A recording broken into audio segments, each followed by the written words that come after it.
These guys are ridiculous. These guys are ridiculous. Now, how about them damn Celtics? And we are back with another episode of How About Them Celtics. Sam and I are here recording Wednesday, May 1st, day of Game 5 Celtics-Heat. We'll talk about that in this one. But before we get into that, a reminder, leave a like on the video, subscribe to How About Them Celtics. We'd appreciate it very much. Sam, how you doing? I've been better, to be honest. But I'm excited for the show. We have a good show for you guys today. Obviously, we're going to recap Game 5. We haven't seen it yet, but hoping it turns out the way we would like. We also have the latest on Porzingis coming up. Brad wins Executive of the Year. And then we're going to go around the association and look at the rest of these playoff series. And then we'll have the rat list. So it's going to be a good show. Stick around for all of it. You won't regret it. You won't regret it. Sounds like you're like pitching somebody at a carnival. You won't Listen, if somebody's clicked on for the first time in the playoffs, you got a carnival pitcher. You know what I'm saying? I'll put the clown makeup on. Step right up. But it's going to be funny because they're going to be so used to it. And then during the summer, we're just going to go back to not doing it. And then they're going to be like, oh, okay, that's not what happens. Well, maybe we'll do like a rundown of what we'll talk about. But I won't say you won't regret it. All right, let's jump over to the recap of Celtics-Heat Game 5. All right, we are here after Game 5 of Celtics-Heat. I am in a side room at TD Garden, and I can hear myself echoing a little bit, so I'm hoping there's no people around listening, or if they are, then hopefully they enjoy the show.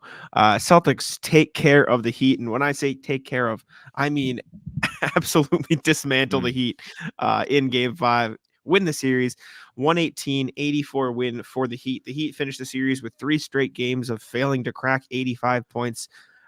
Which is pretty damn good Celtics defense, if you ask me. No Kristaps Porzingis, no problem for the Celtics.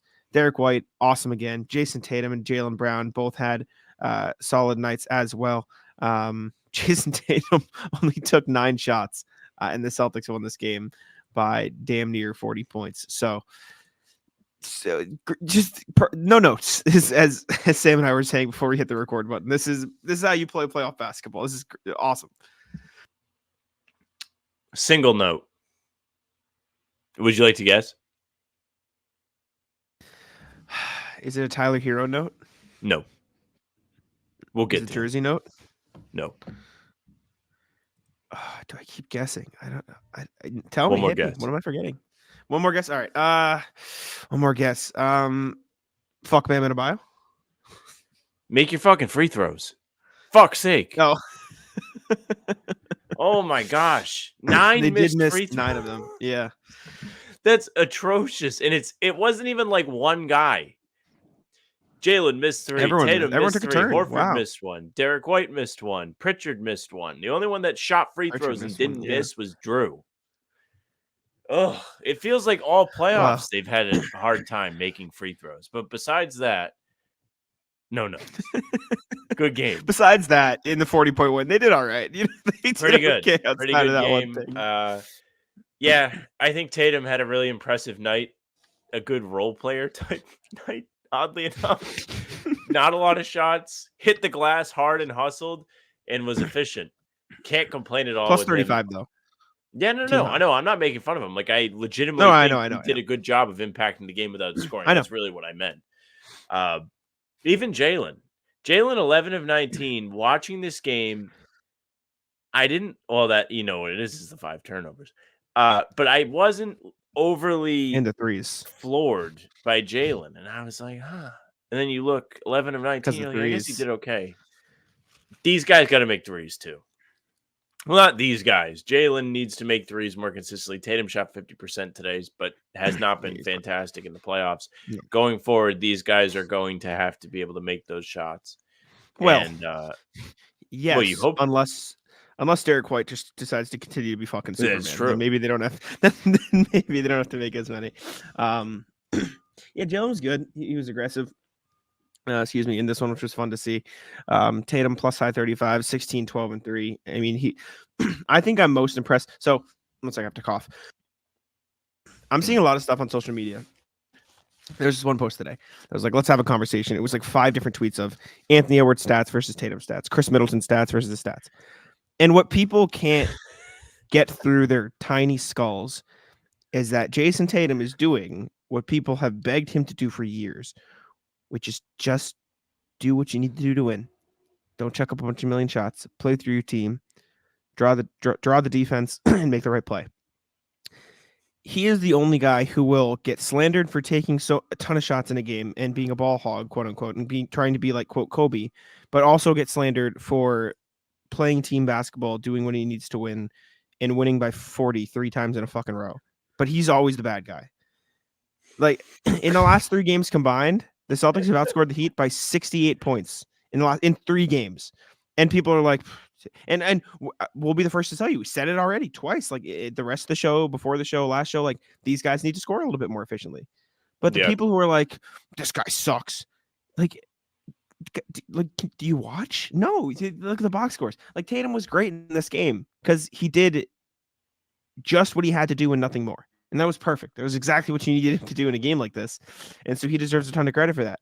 Derrick White deserves a ton of credit for stepping up the last couple of games and doing what he needs to do and doing what is needed from him with KP out, which is teams are going to focus on Jayson Tatum and Jaylen Brown a lot. He's going to fill the gaps of the defense and go off for a bunch of points, which was great. Jrue Holiday has done what he needs to do, which is play a well-rounded game, shoot the 3 when he needs to, make his free throws, and play great defense. He had 10, 6, and 5, including 3 offensive rebounds tonight. That's great. Sam Hauser made his threes. That's what he needs to do. Al Horford stepped up. Like all this Celtics team has to do is exactly what their roll call for is and nothing more, and the talent will win out. And that is what you saw tonight, in which was a just complete, like, holy shit, game 2 was a fluke, is what these last 3 games should scream to you. Like, holy shit, that was some of the flukiest, wildest shooting ever. And for as bad as the Celtics defenses might have been in that game, they played very similar defense for the rest of the fucking series, and they won it by a million. Like, it's just a matter of playing with a bit more effort. So, Tatum, good. Like I said, no notes. This is a great game. This is exactly what you need. Hey, did you ban the Heat guy that was on our channel? The one that was like talking shit? Or did you just Tony? not come back? Yeah. No, he just didn't come back. Oh. Well, I wonder why. I wonder. It's interesting. I wonder what happened. Interesting. Important talking point from this game. Legitimately, Luke Cornett was really good. Played 18 minutes. Yes. Did a really good job of having a Luke Cornett game, which is not being noticed. And it's awesome. Even if he was noticed today because everybody was looking. Everyone was like, he's getting extended minutes. Porzingis is out. What's going to happen? I noticed him specifically because we talked about this. Bam was cooking Horford the first few games of the series. Like those mid-rangers, he was making over Horford and he wasn't making them over Porzingis. He wasn't making them over Cornett. Cornett did a great job of playing the Porzingis defense and using the length, which he has, to guard Adebayo. So I thought that was great from him. But yeah, he stepped in and he played what? He played 18 minutes in this game and was awesome. He had 2, 7, and 2 assists and a block. Like, yeah, give me every day. Like, give it to me. That's exactly what you need. It feels so cool to like have like a defensive take that was smart. That doesn't happen. I was like, oh, well, maybe. Then he goes out there and gives Bam a hard time. Bam, by the way, finished this game 10 of 26. He made it 3, but he looked pretty rough. I thought he was awful all night. He had a couple. Me and Noah were just talking about it the whole time. Like this guy he had like one stretch where he made a couple in a row. But besides that, he was really rough. And you can't really like completely trash him because he was the only person playing. So he had to do everything. Well, the thing was 1, 2, 3, 4, 5, 6, 7, 8, 9. Yeah, he was at one point in this game. Bam Adebayo was. Let's see. He missed 1, 2, 3, 4, 5, 6, 7, 8, 9, 10, 11, 12, 13. He missed 11 of his last 13 shots. So at one point in this game, he was pretty efficient. He was shooting like what would that be? He was shooting 8 of 13 at one point. And then he went 2 of 13 in the last 13. So yeah, the Celtics offense, or excuse me, the Celtics defense just made it so, all right, you guys want to win this game? Go to Bam Adebayo in the post. And Bam was like, oh no. Like, don't do that, guys, please. And the Celtics did a great job bodying him and making him uncomfortable. Also bad in this game, Tyler Hero was fucking terrible in this game. I mean, this Celtics defense just completely suffocated Miami. That 3-point game, Sam, they made more threes in game 2 than the other 4 games combined. How's that make you feel? I mean, the series is over now, so I don't care that much, but kind of annoyed that the Celtics even lost one game. It was. But that should tell you that they probably Excuse didn't. me. Not that they didn't like the defense wasn't great, obviously, but like that should tell you, like, all right, they probably shouldn't have lost that game because the Heat are not a good shooting team, and they weren't a good shooting team for the entirety of the series. So, yeah, Also, it's pretty fucking rude that they lost ahead of a 2-day break instead of just one of yeah. the regular breaks. Well, they did Ass. give us a lot of content, a lot of content, a lot of They sure did. content. Yeah. To circle back, though, I do love watching Tyler Hero play poorly. Just one of the Well done. easiest guys in the NBA to root against. Always dresses like an asshole. The whole nine. Just a lot of unlikable things about him. But yeah, bad game. Bad game. Dude, how about this motherfucker, Derrick White? Oh my god, like he's incredible, and maybe the commercial. It's like it's not a real thing. Playoff this person isn't a real thing. Playoff Derrick White's a damn real thing. This motherfucker has been incredible in the playoffs for the last 2 seasons. Let me check stat news. I want to see something. Derrick White playoff averages last 2 seasons. Will this show up? I guess it's not that good. He's averaging 15, but it feels like it's way better. It's way more and way more impactful than that. But he's shooting. Yeah, Derrick White in the playoffs. Last got year in the something for playoffs, you. he shot 50% from the field and 45% from 3. This year so far in the playoffs, through in the first round series, on 14 field goal attempts and 9 threes a game, 8.8. And 2 free throws. He's shooting 57.7% from the field, 47.7% from 3, and 90% from the free throw line. And he has 6 turnovers into 60 assists. Pull up the link I put in the private chat. This dude, won't regret it. Derrick White, is incredible. I'm not even going to look at it. I'm just going to share screen before I look, and I'm going to put that trust in you. You can trust it. Something that I can't share. It's okay. Right, phenomenal. Okay. Derrick White kind of leans in to say something nice to Spo, and Spo's had enough. He pointed at him though. He knows. Spo knows. I heard from Josue Spo after the game was literally like, "Yeah, there's a reason they fucking dominated the NBA for the entire season." He was just like, "Yeah, credit to Boston. Like, you kidding? These guys fucking killed everybody all year, of course." So that's good. And somebody offered to hand him the box score, and apparently he was like, "I don't need the fucking box score. We're down by 1 million. What do you want?" Yeah, dude. There was one point in this game where the Heat had 13 rebounds and Jayson Tatum had 11. that should tell you all you need to know. Yeah, it was like the third quarter. I was sitting with my dad, and I just turned to him. I said, "They only have 13 rebounds?" And my dad was like, "Yeah, and they've taken more shots than the Celtics." The Celtics shot 1 billion free throws in this game too. Yeah, it's true. 17 more than Miami did. That is, yeah. That was fair, though, I would say. Because Miami was just out there fouling. The first play of the game, Bam Adebayo gave that was fucked. The shoulder. Yeah, that was fucked. Do you want me to pull it up? That was whack. You can pull it up. Yeah, I mean, just Bam Adebayo, 5 games, 1 illegal screen. This was last game. You pushed me after the play. I'm gonna push you. Get fucked. And it was no call. No. Be serious, please. Prize Picks is America's #1 fantasy sports app with more than 3 million members. It is the easiest and most exciting way to get in on the action while you watch your favorite sports and players. You just pick more or less on 2 or more player stats and watch all the winnings roll in. You can now win up to 100 times your money on Prize Picks with as little as 4 correct picks.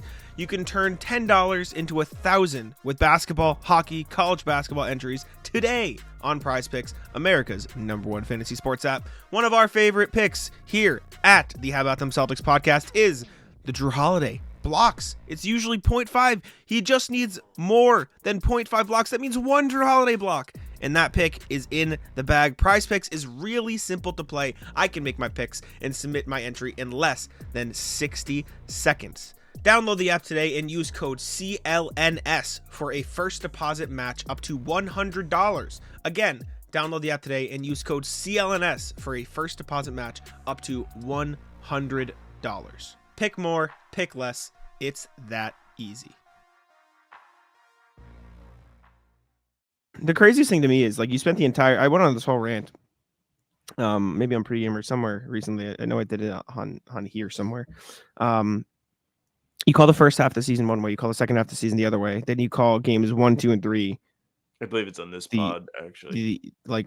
You call games 1, 2, and 3 of the series. I tweeted it, I think. 1, 2, and 3 of the series the same way you called the second half of the season. Then you call games 4 and 5 the way you called the first half of the season. Like, can you fucking pick one? Either don't call fouls or call fouls. I think the Heat played with aggressiveness, and yes, they did foul the Celtics, but a lot of the shit that the Heat were doing on those drives against the Celtics today was shit they were doing in games 1, 2, and 3. You know what I'm saying? Like, it just consistency. Come on, what are we doing? It didn't matter because Celtics won by a billion, but this was the play. First play of the game. Bam Adebayo just like shoved, no call, nothing. He stares at him too. He knows what he did. Look at him. Or no, he's staring at the ball. But this was definitely kind of like borderline a flagrant. Yeah. That's you can't do that. It's something. It's at least an offensive foul. Luckily, Bam was bad in this game. Hero pushed him later in the game too, and Horford pushed him back. Did he? So, yeah. Oh, I didn't see this. This would have made my day. He gave him a little shove, and I think apparently Horford pushed him back too. I put this in Celtics blog Slack. Is Hero the least intimidating NBA player you've ever seen? No, there's got to be more. Kyle Korver's not very intimidating. Kyle Korver. Duncan Robinson's a good answer too. TJ McConnell's not intimidating at all. TJ McConnell is kind of intimidating. He's a psycho. JJ Barea is not intimidating. He was to LeBron. Clearly. Boban. Respect. Not at all. Boban in a different does not way. intimidate me at all. Yeah. Does not intimidate me in the slightest. Miles Turner, Jared Allen, not even close to intimidating. Really? Yeah, no. Just their personalities. I feel like you're too bubbly to be intimidating. I feel like Luka might not be intimidating. Luka? Yeah, he has like not in terms so of like mad. a basketball skill set. It's just like more of he's a doughy white guy, like kind of thing. I don't know. Derrick White low key isn't that intimidating. That is the answer. Derrick White is not intimidating at all. What else happened in this game? Heat sucked and the Celtics were good. It was kind of the whole thing. Well, the Celtics showed up in a big spot. Seriously. Like, this is a big game for the Celtics because in years past, maybe they don't lose this game, but they might fuck around a little bit too much and have it be close at the end. This one really was never in doubt. It got to 19 points, and I was pissed off at one point. But besides that, they really didn't toy around very much. And the reason I was annoyed is because the way Miami got back into the game was, like, easy layups. So, like, I was like, oh, like, probably not great to give their guys a little bit of confidence. When was that? It was, like, the second quarter because I was talking to my dad, and I was like, this might not be, like, if I could pick any time in the game to be up 30, this might be like one of the times like that is like least desirable to be up 30. Well, yeah, early in the game. For context, for those wondering why I'm laughing at Sam's take here, which I get it. This was the game chart of the game. This was the thing you're referencing, and then it immediately went back out to like 24. Well, like, yeah, like it dipped, but like it did dip. Like that is a significant dip. Yeah, shit happens. It was second quarter, and then it didn't fucking matter.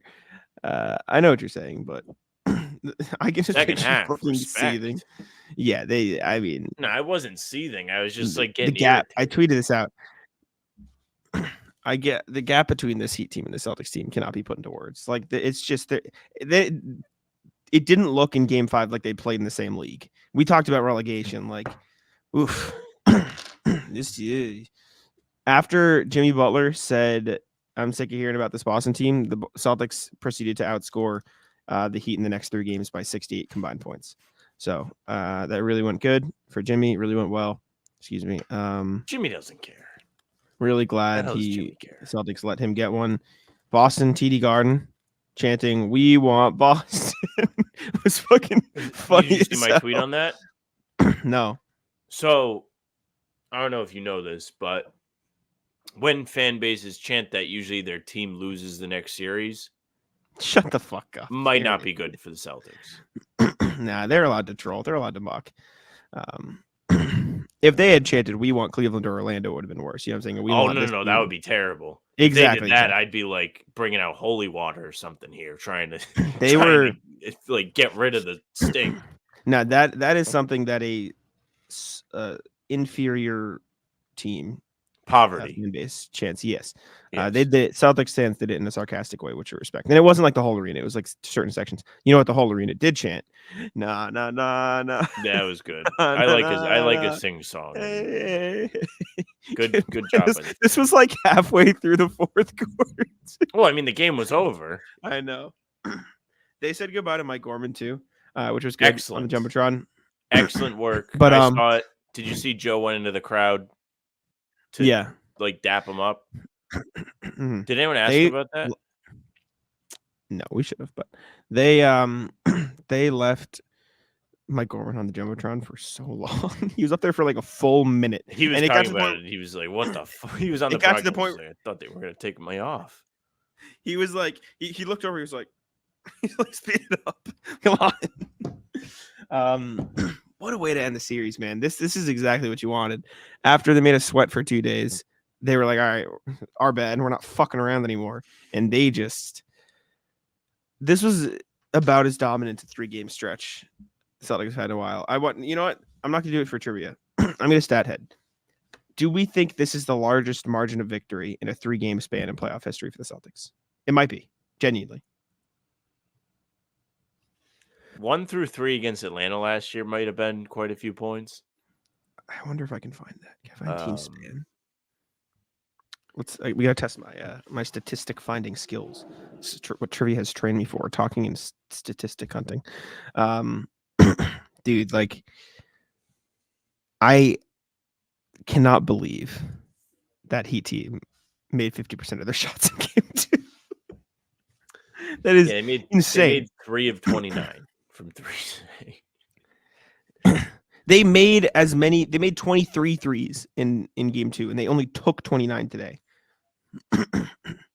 That's insane. All right, can I go margin of victories? Breaking news from Joe Sway. Saw Kristaps walking out of TD Garden on his own and without a walking boot on his right foot.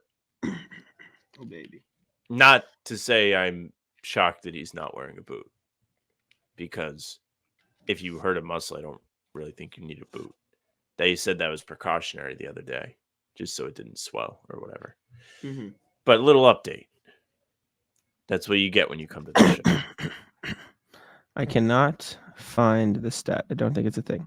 But that felt like a thing. It felt like a historic whomping, as they say. Yeah, it's good. Felt good. I'm trying to think. I don't know. I don't know if I'm gonna be able to find the stat. I don't think it's a filter that I can search for, which is kind of odd. But like net rating, would net rating count? Does that do it? I don't know if I can do net rating. Dallas is up 14 on the Clippers. Damn. Yep. I'm going to do one stat muse search, then I'll give up and we can wrap here. But I'm determined to find this.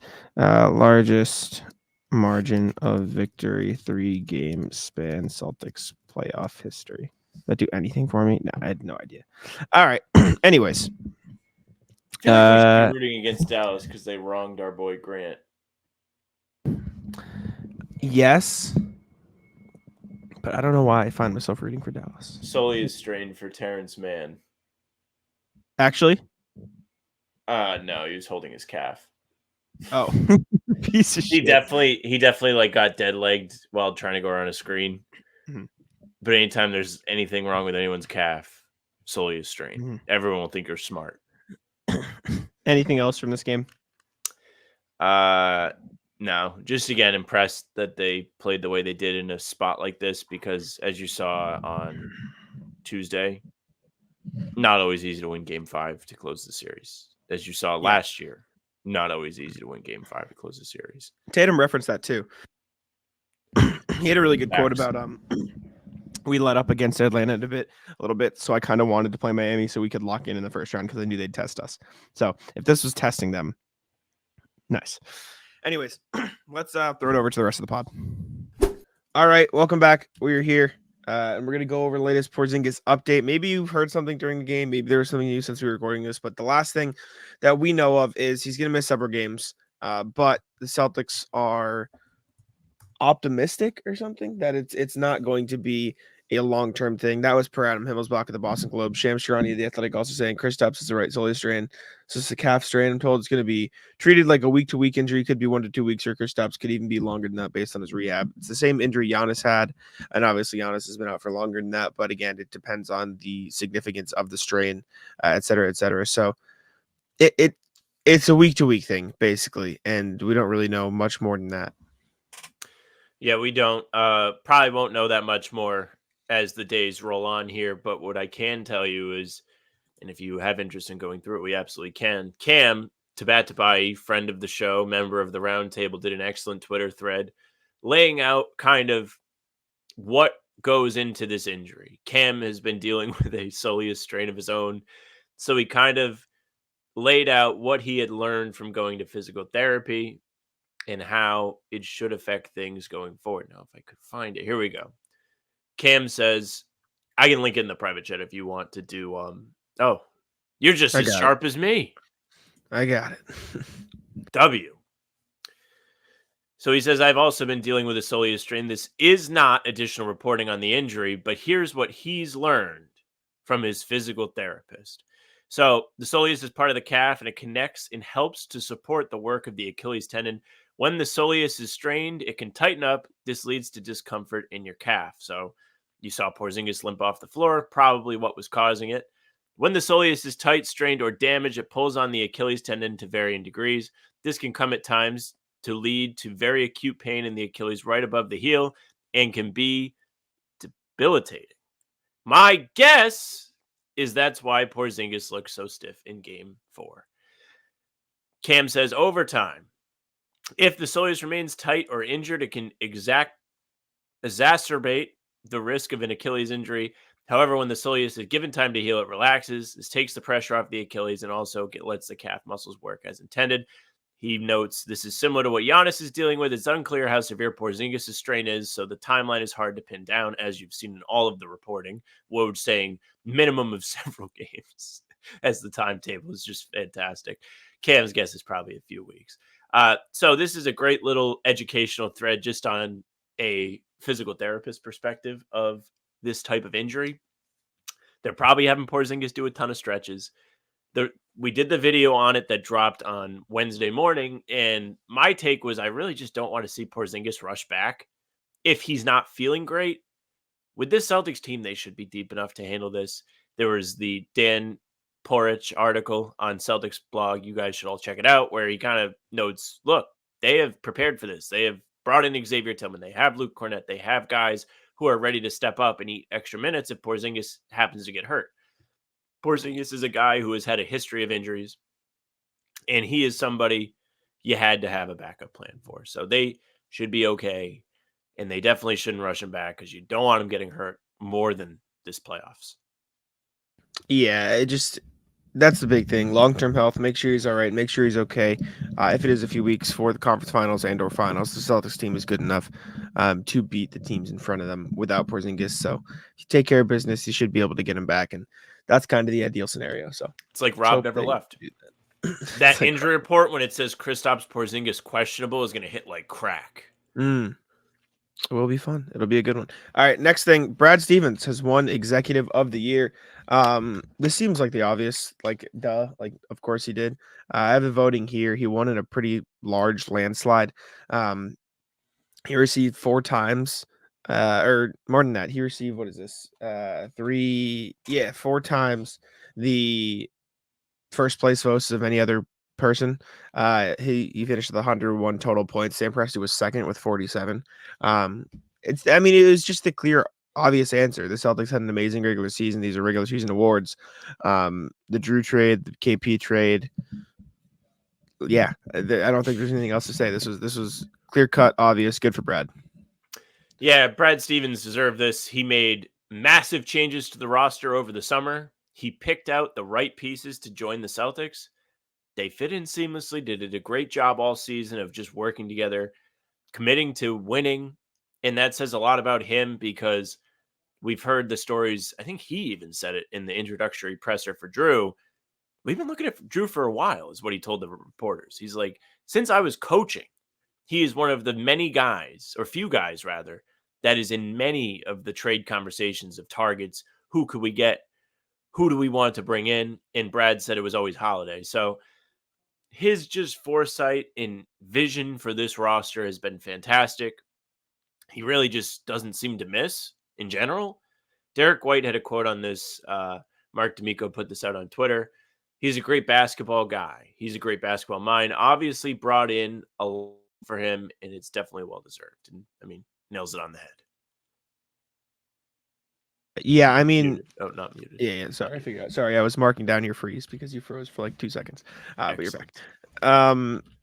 Yeah, Brad, I mean, to go from coaching to 3 years later winning Executive of the Year is crazy. Like, that is such an insane switch up to go from being one of the most highly regarded coaches in the league to the highest regarded executive in the league. It is surprising with how good of a coach he was. He's probably an even better GM. So shout out to Brad, credit to him. And yeah, hopefully the Celtics make him look even better by taking care of business. But let's jump over to the email here. We have a few from RJ, so we can check in with those, see what he had to say. Yeah, let's see. All right, first one.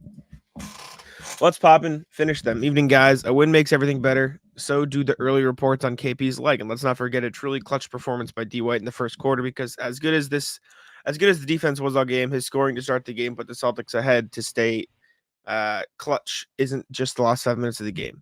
Finally, the Miami Heat don't have any voodoo, no devil magic. They're simply a reflection of Pat Riley in the same, quote, overly physical ball he coached in LA and New York. When all else fails, try to get into people's heads by beating up their bodies.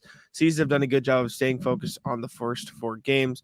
They just need to lock in on Wednesday to wrap it up. Be well, and let's do this thing. RJ, who hasn't cared for Riley or his game in over 40 years. Yeah, they do beat up bodies. They do in fact do that. W take from RJ. Fuck the Heat. Fuck Pat Riley. Fuck his suits. Fuck Alonzo Mourning. It's gonna sound really dumb if the series isn't over. And I'm on here bitching. But well, you can be bitching either way. Please finish them. You're bitching either way. Next one from RJ. Time for Luke to do Luke things. Evening, folks. By the time you read this on air, the C's will have finished playing Game 5, so I'll look kind of smart or really dumb. With KP out, the C's are going to need minutes from a backup center not named Al Horford. I'm guessing that's going to be Luke Cornett. Well, he's not as tall as Porzingis. Oh wait, they're both according. I think you meant to say they're both 7'2", according to Basketball Reference. He can provide similar vertical impact against Bam and KP. That KP does, as long as he stays down on the pump fakes. Additionally, he has a lower turnover rate and has the presence of mind to not overreach, but let the game come to him and contribute from within his skill set. Will it be enough to win? I think so. Maybe it'll be more of a grinder, or who knows? Maybe Luke's puts up a double-double and turns out to be the Game 5 secret victory sauce. Either way, I look forward to the vibiest man on the planet. Be well, RJ, who would be happy with positive minutes from Tillman or Keita too. I think it'll be Luke, though. And again, we'll look stupid if it wasn't Luke or if something else happens in Game 5. But I think Luke's the obvious answer. He's been the best backup big all season. I agree. I think Luke has had time to gel with the stars of this team, the big-time core of this team, and he has a nice role with them. He does a great job of sitting in the dunker spot. He finishes around the rim really well. He's strong enough to where they're not giving up a billion offensive rebounds, and he holds his position down low. And he's a pretty solid defender. He does a good job of protecting the rim. He's patient. He doesn't commit stupid fouls very often. The one thing I would say about Cornett that isn't fantastic is if he is put into switches, it's going to be a little bit more difficult for him to stick with ball handlers. And that's where Tillman could come in. And I know you mentioned this one of the couple times we've talked about this now. That could be something you see against the Heat because they have been spamming Hero Adebayo in the pick and roll. So I wouldn't be shocked if you get a little bit of Tillman today too. But overall, I think Cornett is ready for the moment. He's had very good games anytime he's gotten real run this season, and he's a guy that you should be able to trust by now. Trust has been a big thing for Joe. Yeah, I think it's Luke. I think that's the clear option, although I wouldn't complain about Tillman, I guess, or Keita either, like RJ said. In on Tillman threes. What's poppin' besides leg injuries? That is, God damn it, RJ. Morning, folks. Happy May 1st as I write this. When was the last time there was this many dinged up superstars going into playoffs? Jimmy Butler, Joel Embiid, Giannis, and Kawhi Leonard were all beat up as the playoffs started, and since then we've seen Dame and KP take tweaks. Since I'm feeling like a morning talk show host, I'll blame the NBA changing the officiating style 2/3 of the way through the season. All conspiracy theories aside, the quality of officiating in this season has been remarkably uneven, to be kind. The no flopping rule has led to more yellow card level of injury fakes than I've ever seen. I'll include JT's dramatics in Game 4 as an example. Notice how no one was worried about his ankle after he made the free throws. Moving screens are called more inconsistently than check swing strikes in baseball, and some refs are more concerned with the replay review audition reels than they are with getting it right. Anyways, here's wishing everybody a good Wednesday. Be well, and let's get this done. RJ. I don't hate the new officiating style. I do hate that they just changed it halfway through the season, like completely 180. Like that's what I hate about it. Like that. Saw the That's Celtics whack. were dominating. Got to change the rules. Got to change the rules. Not even. It's just like do it gradually, explain the rules over the summer, then implement them slowly throughout the next season. Don't just like go from playing one way to a completely different play style halfway through the season at the drop of a dime. That doesn't make any sense. It was stupid, and I didn't No, like it. it doesn't really make sense. And the Celtics played a really great Game 4 because it felt like you got the retro version of the officiating where a lot of touch fouls on Porzingis, got himself to the line. Drew Holiday started the game with free throws, and Miami wasn't able to be as physical with the Celtics as they had been at different points in this series. One consistency, no matter what, Bam illegal screens will be there. There was one where I forget who it was. It was in the second half, and him and Adebayo just dragged each other from one elbow to the other, and there was nothing called. It has to be something. I think it might have been Tatum, and his arm was hooked underneath Yeah, Bam's, and I they were remember just that. pushing each other. How is that nothing? How you're supposed to have to hold your ground as the screener or you fall down. I don't know. I can't tell you the screen foul situation, but it should be something. Just I don't get it. Like I hated Game 4 because they went from the same way they'd been officiating the entire playoffs to different. Like it doesn't make pick one, make a decision, and fucking stick to it. It's so dumb. I'm pro Game 4 because the Celtics won. Sure, it's fine, but they won Game 3 too, and it was completely different officiating then. Just like pick one, and so everyone knows how to play basketball. Because as much as people don't want to admit it, the refereeing does in fact change how people play. And it's not even just like, oh, they'll foul bait more. It's they can set harder screens. They can hand check a little more in defense. Like it changes the way they play. So pick one and let them play that way. And also, it's the same thing with the techs. Like the Pacers-Bucks game the other day, they just called 2 like staring techs at the start of the game. You guys are gonna allow fucking all this physicality, but you're not gonna let people stare at each other and get hyped up. Like this, Can't be it's mean. so fucking stupid. Bad for the kids to see. Speaking of the other games around the league, let's jump over to the NBA section, and we can start with Magic Cavs here. Game 5 was kind of a heater. It's the best game of the series by far. Came down to the wire. And Evan Mobley said, I got y'all. Clutched up, played some elite defense, got a big rebound, big dunk. He was great down the stretch for them. And I will say the Magic obviously looked better, but the Cavs just closed it out. And so credit to them. And they're going back to Orlando up 3-2. It shows some growth from the Magic, who could not buy a basket in the first 2 games in Cleveland in this series. And the fact that they were pretty close to stealing Game 5 should make their fans feel okay. Like, this is a little bit of progress from what you saw in the opening 2 games in Cleveland. And they've clearly built off the momentum they laid groundwork for at home at Kia Center in Orlando. But, big legacy spot for the Magic in Game 6. You have to be able to win at home. You have to do what you did all series and dominate and force a Game 7. Now, Jack, there is a little bit of rooting interest for us. Obviously, the winner of this series plays presumably the Celtics. Actually, by this time of the pod, it may be confirmed as the Celtics. We don't know yet. But the second round schedule has been released depending on the outcome of Game 6. If Cleveland wins Game 6, Celtics will tip off, hopefully, the Eastern Conference semifinals on Sunday. They will play Tuesday. Then there is a 4-day break until Saturday, the 11th. 3-day break, but yes. I always do the. I don't like You the know. extra day. It confuses me because it's wrong. Yeah. And then it goes the 11th, 13th, 15th, 17th, and 19th. So it's pretty smooth sailing from that point on. Mhm. If the Magic win, then there is a game on the 9th instead of the 5th. The game if the Magic win, it starts the 7th, not the 9th. You said the 9th. Well, there's a game instead of a home game being on the 5th, that game is on the 9th. Game 1 is the 7th, but you know what I mean. The rest of the schedule is the same. You made it sound like the series starts on the 9th instead of the 7th. Sure. Or the 5th. I can see the confusion. But basically, everything else is the same. If you hate gaps in a series, then you should root for a Magic winning Game 6 because no matter who wins Game 7, the schedule will be the same and it'll be reliable. You should root for a Game 7 of the series regardless if the Celtics get a little extra rest. I'm kind of rooting for a Cavs win because I bought a ticket to a comedy show on the 9th. I'm willing to eat it. Yeah, it was a decision I made knowing that I might have to eat it. But if we had both the 9th and 10th off, would be a W for me. It's a W regardless. That was an insane decision by you because you had something on the 10th already. That is psychotic. Like that was borderline stupid for you. Well, I figured if I was going to get fucked on the 10th, I might as well get rewarded for it. I suppose. Yeah, I don't know. But yeah, no, the Magic victorious. No game on the 10th.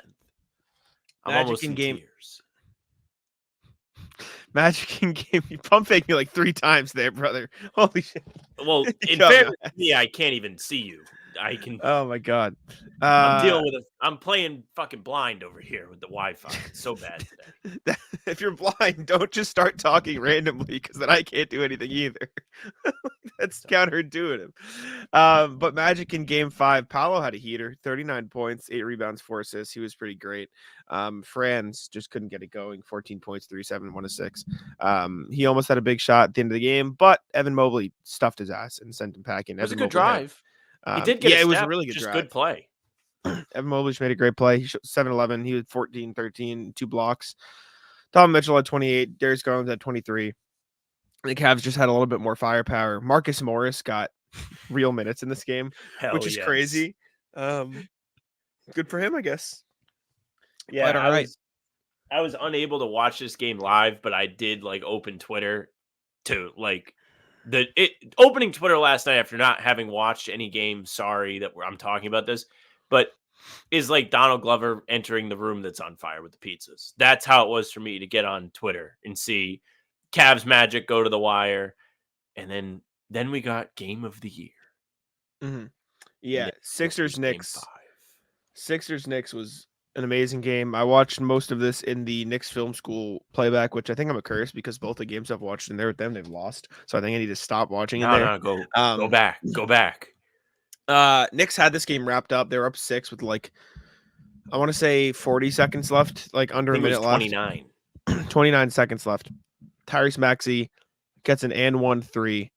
So a 4-point play, makes a free throw. They go to the other end. They play iso ball offense. Don't get a good shot. Sixers come down the other end. And then Tyrese Maxey nails it. Turn this shit off. Stop. I'm talking. It's going to ruin the audio. No, you sound fine. You didn't even watch the game. You don't get to. You sound good. You don't get to pray. You didn't even fucking watch it. You fake ass motherfucker. It was my anniversary. You don't have much of a choice. That's like one of the few days that you. Well, then you sacrifice being able to talk shit here. That's the sacrifice you have to be willing to make. I agree, but you still don't get to talk shit.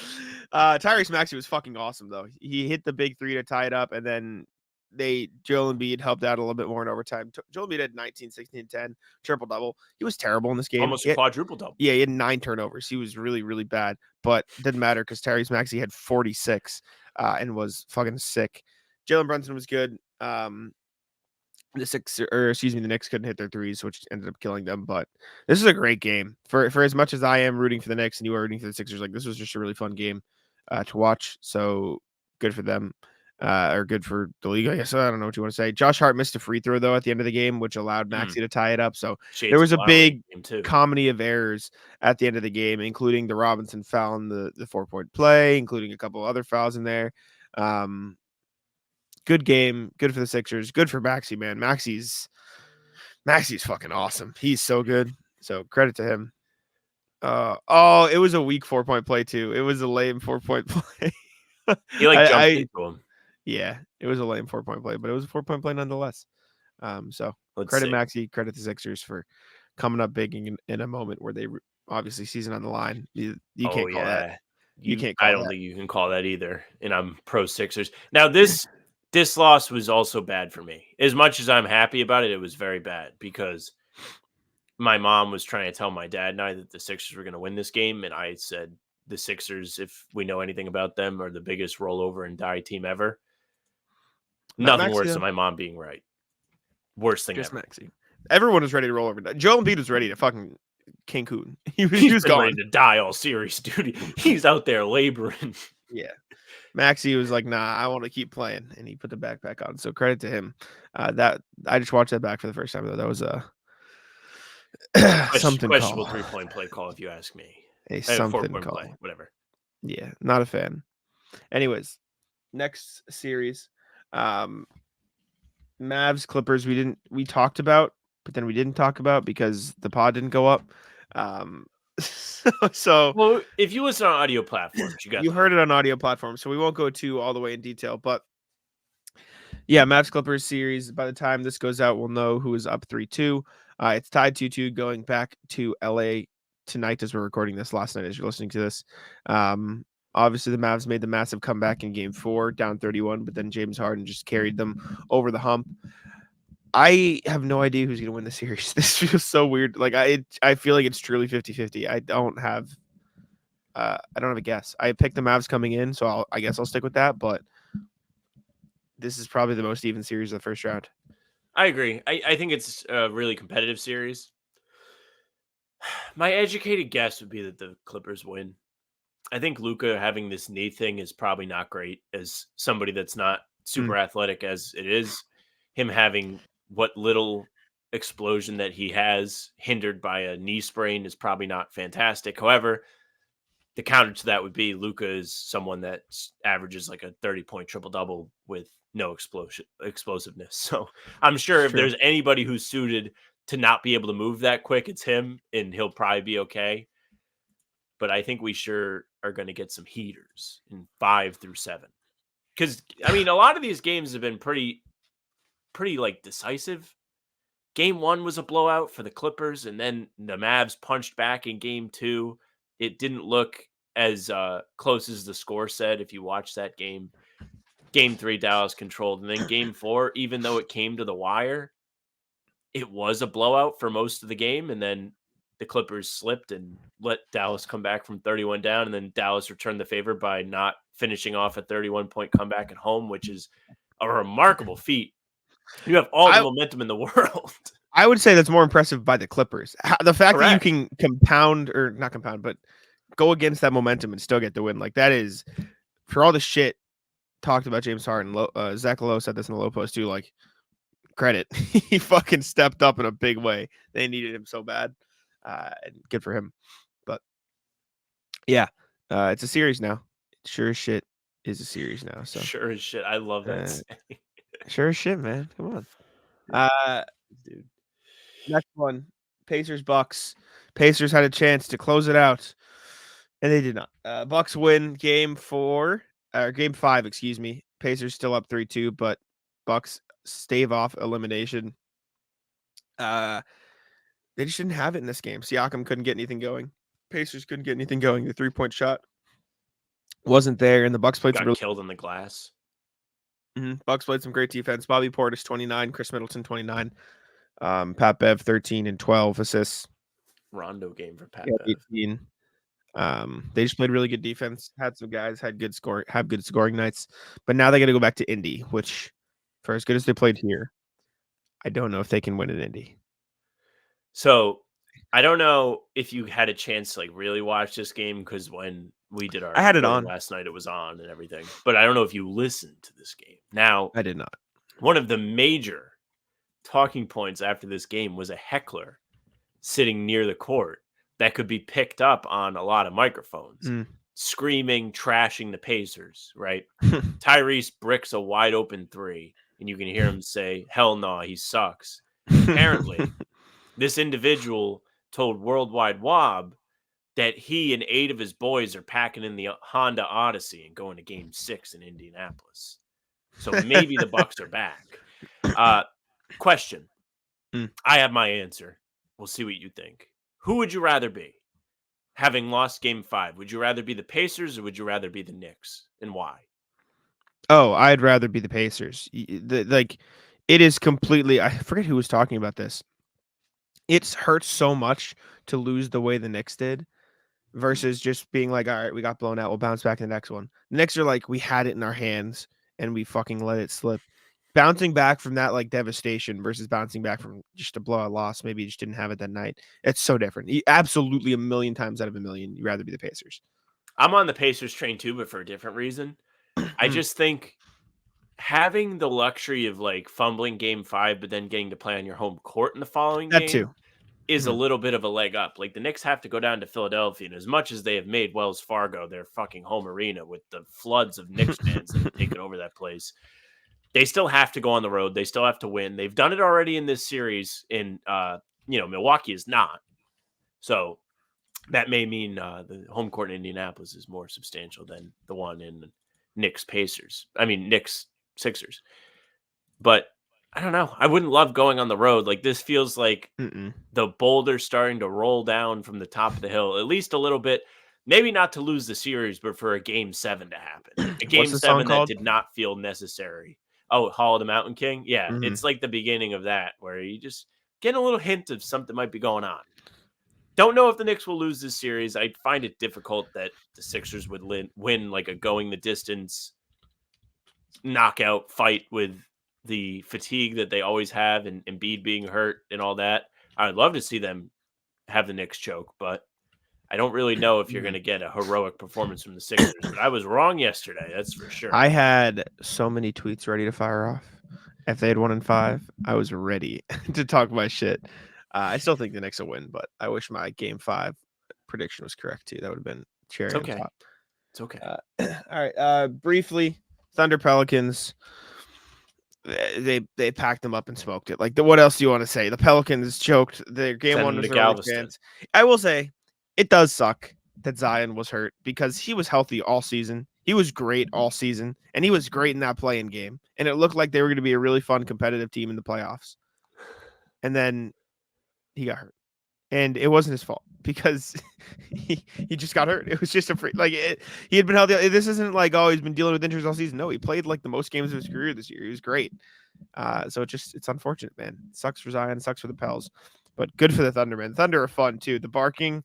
Thunder might be my favorite team in the West. Like, they are a very, very fun team. But this series was not. It was wraps. See you later. Yeah, I mean, from the end of Game 1, you knew that the Pelicans missed their shot. Did you see the get-in price for this game? What game? Pelicans Thunder Game 4. No, how much? $7. That's crazy. 7. And also, it was blacked out in Oklahoma City. Why? Unless you had Bally, because of NBA TV. Unless you had Bally Thunder, you could not watch this game in OKC. Well, if you're in OKC, you probably have Bally. Probably. Yeah, but if you don't and you just had League Pass, you can't watch. If you only have League Pass, you can't watch local games anyway.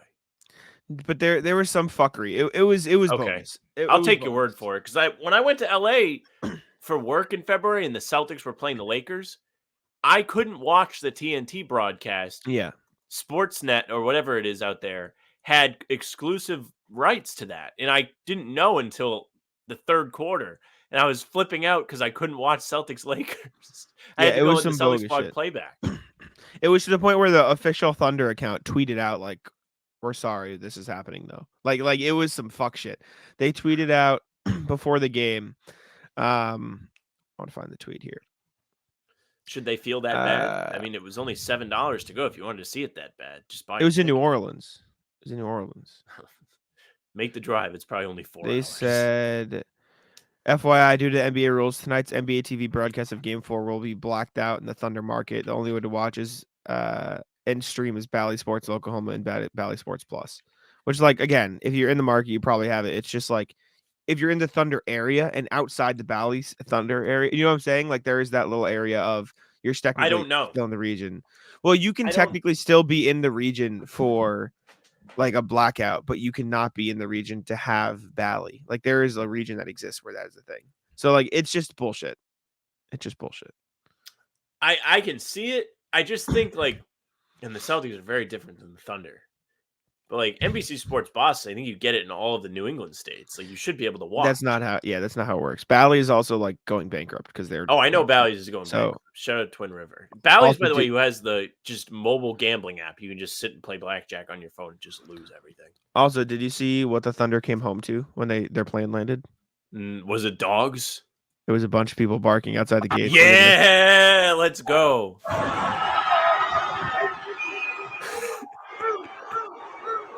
Yeah, this is fire. Let's go. This is sick. Good for them, man. That's cool, man. Very cool.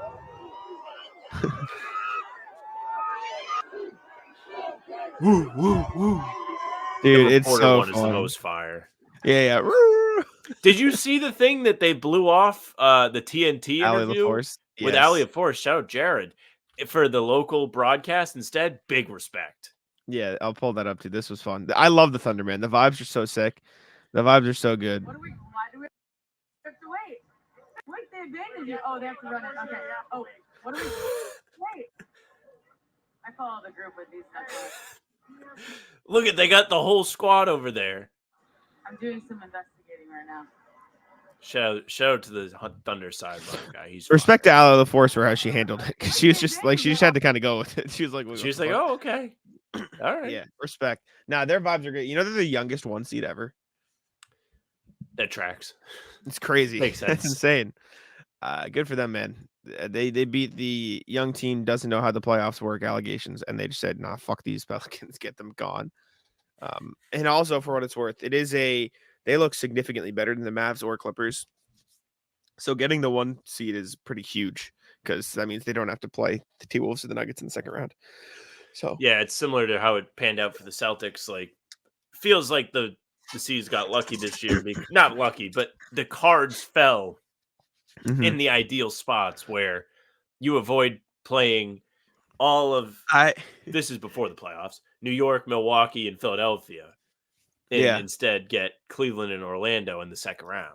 I saw an interaction between Mavs and Thunder fan on Twitter, and the Mavs fan or the Thunder fan was like hyped up or something. The Mavs fan, bro, we're facing off against 4 fucking future Hall of Famers in our series. You guys got the Pelicans, like of course it's easy. And then Thunder just goes, Mavs fan complains about 1 seed playing worse competition than 5 seed. Breaking news. Like, yeah, no shit, buddy. That's how seeding works. You fucking moron. Well, sometimes that's Yeah. how seeding works. Other times you get That's how it should work, though. That's how it should work. So, I mean, it worked out correctly in the Western Conference, where the top seeds played significantly worse teams, and the middle seeds had to play tougher teams. Because again, that's how seeding should work. And so, good for the West, I guess, for sticking to how it should be. All right, last NBA thing before we get to the rat list preview of Nuggets Timberwolves.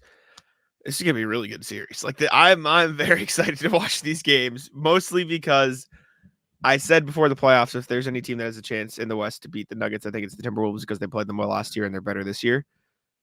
Jamal Murray's kind of hurt. I know Jokic had a rough game in one of the last 2 games of the series. I know he was kind of bad. I'm not saying the Timberwolves are going to win, but Anthony Edwards is a motherfucker.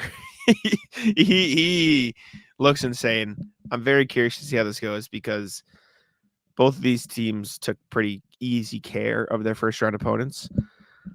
I still think the Nuggets win, but my God, I think it's going to be a fun series.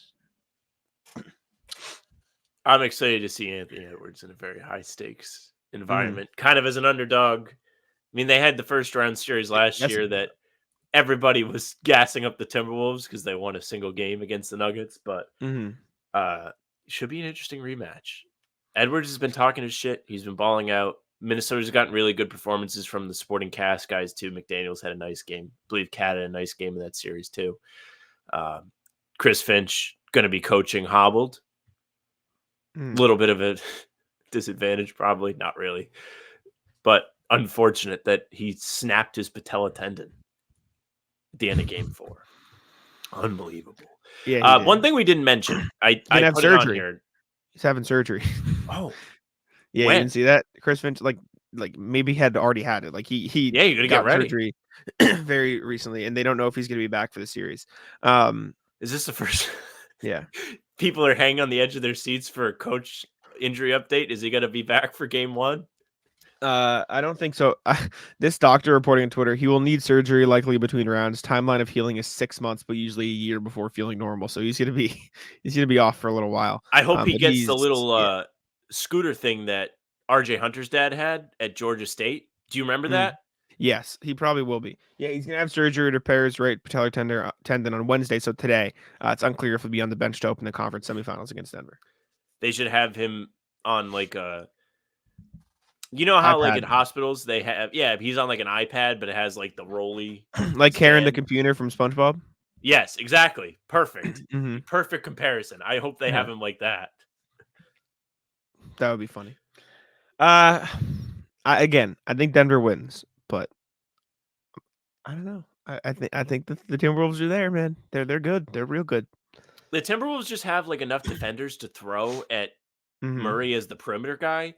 And Gobert, I still think he'll probably have a hard time with Jokic. Jokic doesn't really get slowed down very But if easily. anybody's got a chance, he's up there. He's got the reputation of an all-time defensive type player with all the defensive player of the years, the all defensive teams. Like he is the guy, I guess, that you would pick. Maybe other than Embiid at healthy, full strength. But Embiid doesn't play in Denver, so you probably wouldn't pick Embiid in your series. Or Wemby, maybe. Wemby, okay. But even Wemby played really well against them at the end of the season. Yeah, they beat him. I think they beat him twice.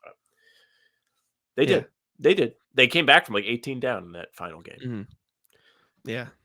One final thing on the NBA side that I forgot to mention. Apparently, the Orlando Magic have interest in Paul George. Did you see this? No. So, Kawhi has been extended in LA. Paul George is not. Ramona Shelburne came out and said there's 2 teams that are paying very close attention to Paul George, the Orlando Magic and the Philadelphia 76ers, which I feel like we all kind of knew. We knew Philly. Yeah. Excuse me. Because both of them have the money to throw at him, and they need a wing like him, a veteran guy. Would not want to see him go to either of these teams, to be honest with you. Keep him out the East. Keep him out the East.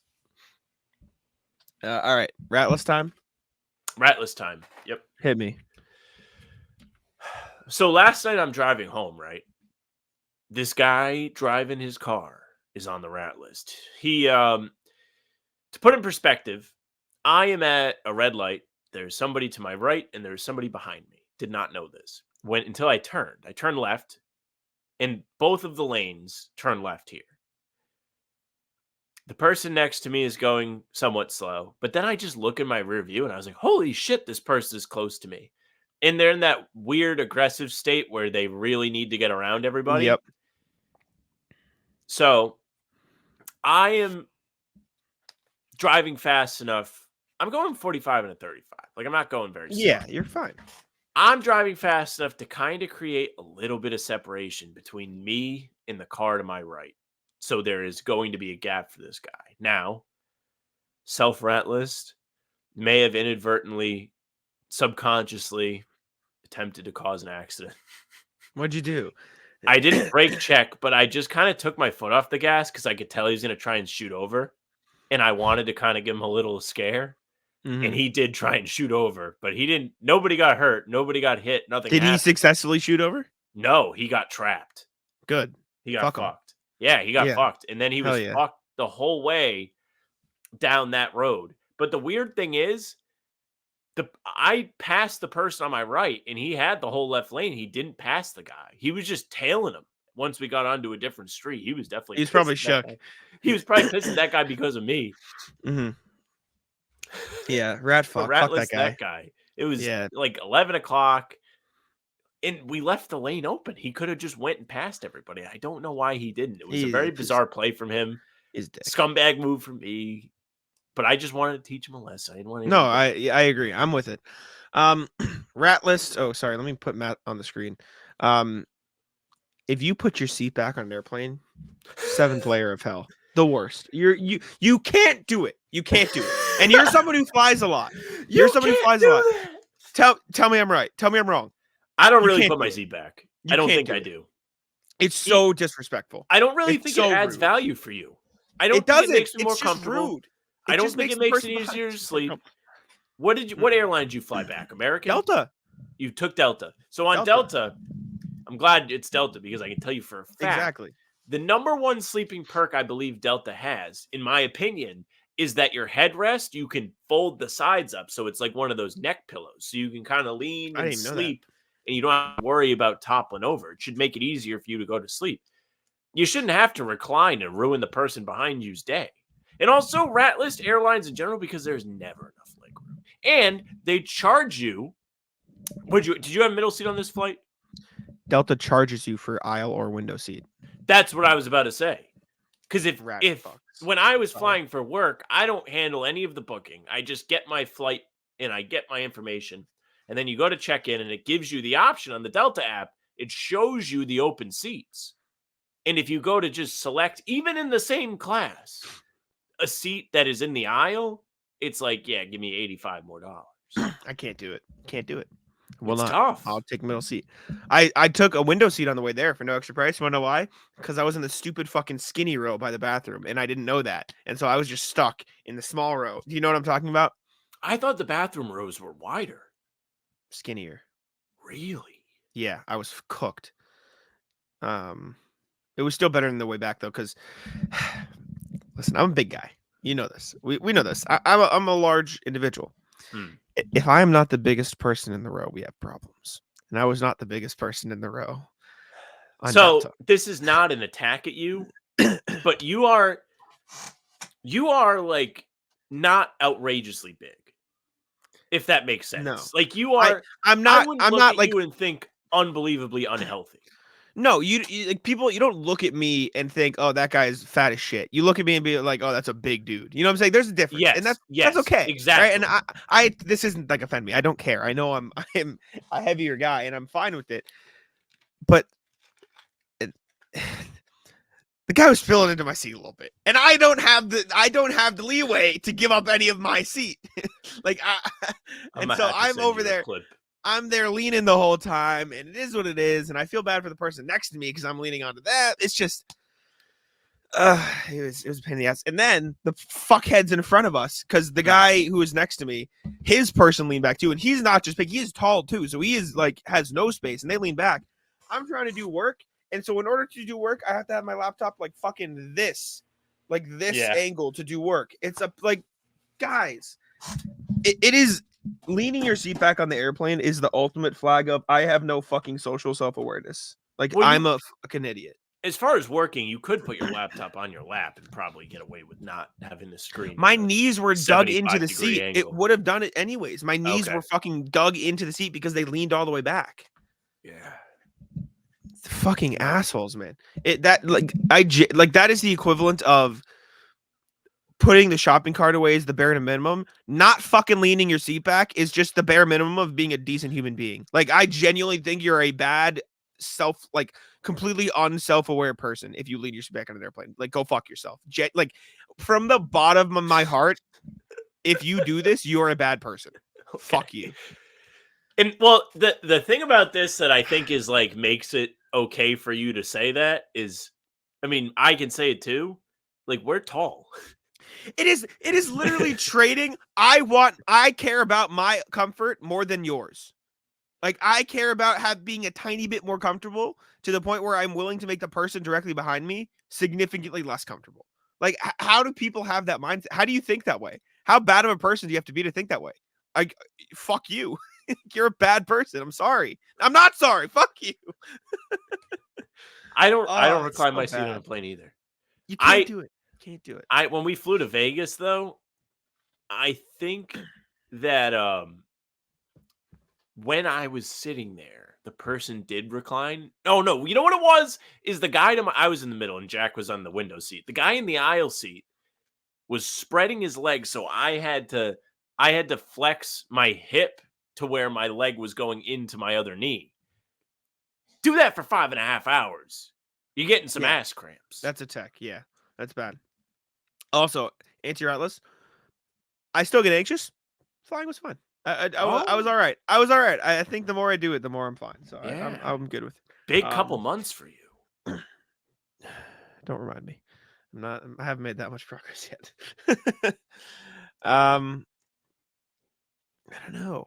Yeah, you got anything else? Another thing on here. Do I? Unless I didn't did this. Yeah, I didn't change my rat list. Okay. Oh, transcribing. Sure. I guess I didn't do this in the last one. I am working on an article. I have transcribed. I finished. So I can tell you exactly how many words I transcribed. Shall we take a look? Let me see how many words I did transcribe. I'm going to take the rat off. I'm not pulling up. Oh, I guess I can share screen. I don't want to share the quotes, but I'll just speed through it real quick. Yeah. So this is the start of them.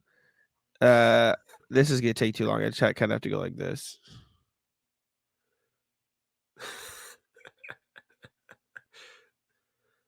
This is a catastrophe. It was, let's see. How many thousand words? The hard part is done. 25,000 words of quotes. I want to kill myself. Yeah, it was tough. It was long. Oh, I'll do it. Rat list transcribing. Yeah, not fun. Rat list grocery stores that put the fucking prices all over the flowers. So yesterday, as I mentioned earlier, was the 1-year anniversary. So I go and I get flowers. Mm-hmm. Wouldn't you know, Stop and Shop took it upon themselves to make sure they put $7.99 as many different places on this bouquet of flowers as possible. I'm driving over to the apartment and I'm picking off all these stickers one by one. What do you got to put the price on there for? You got a barcode. You don't need to have, because you know how most of the ladies are. If they see that you spent $5 on the flowers, the thought no longer counts. The price counts. Oh, what am I only worth? $5 of flowers? I wasn't worth the $10 flowers? You're worth the thought of me getting the flowers. That is the purpose. Like, I don't have to. Why do I have to? Stop and Shop disagrees. You know what? I'm with you here.